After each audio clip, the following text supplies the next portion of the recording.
Metti Oli serial மூலமா அறிமுகமான நடிகர் தீபா சங்கர் அந்த சீரியலை தொடர்ந்து கோலங்கள், வாணிராணி அப்படின்னு சொல்லிட்டு அடுத்தடுத்த சீரியல் நடிச்சு வந்தாங்க.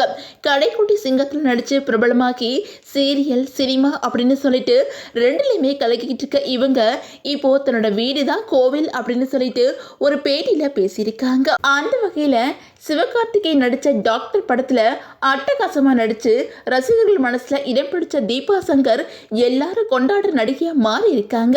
ரீசெண்டா நடிகை தீபா சங்கர் ஒரு சேனலுக்கு தன்னோட வீட்டை சுத்தி காட்டி பேட்டி கொடுத்திருக்காங்க. அதுல என்ன சொல்லியிருக்காங்க அப்படின்னா, திருமணத்துக்கு முன்னாடியே இந்த இடத்தை என்னோட மாமனார் வாங்கிட்டாங்க. கல்யாணத்துக்கு அப்புறம் நிலத்தை பிரித்து கொடுத்தாங்க. அதுக்கப்புறம் என்னோட கல்யாணத்துக்கு கொடுத்த 40 சவரன் நகையை விற்று தான் முதல்ல வீடு கட்டினோம். அதுக்கப்புறம் நானும் என்னோட வீட்டுக்காரனும் சேர்ந்து உழைச்சோம். எங்கள் வீட்டுக்கு பின்னாடி ஒரு சுடுகாடு இருக்கு. நாங்கள் இந்த வீட்டுக்கு வரும்போது பல பேர் சுடுகாட்டுக்கு பக்கத்தில் போய் வீடு கட்டுறீங்களே அப்படின்னு பயமுறுத்தினாங்க. ஆனால் அந்த சுடுகாட்டோட ஆசீர்வாதத்தினால தான் இப்போ இந்த வீடு 3 அடுக்கு மாடியா மாறி இருக்குது.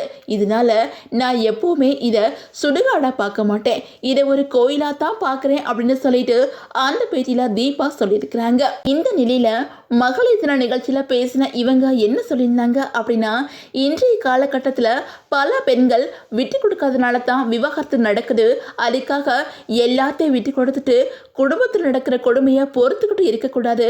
படிச்சிருக்கிறோம், நிறைய சம்பாதிக்கிறோம் அப்படிங்கிறதுக்காக பெண்களுக்கு தலைக்கணம் இருக்கக்கூடாது. ஆண்களை விட பெண்கள் தான் முக்கியமாக கல்வி கற்கணும். இந்த சமுதாயம் மாறணும் அப்படின்னா முதல்ல கல்வியை பெண் பிள்ளைகளுக்கு தான் கொடுக்கணும் அப்படின்னு சொல்லிட்டு நடிகை தீபா சங்கர் அந்த பேட்டியில பேசியிருந்தாங்க. அந்த பேட்டியுமே சோசியல் மீடியால அதிகமாக பேசப்பட்டு வந்துச்சு.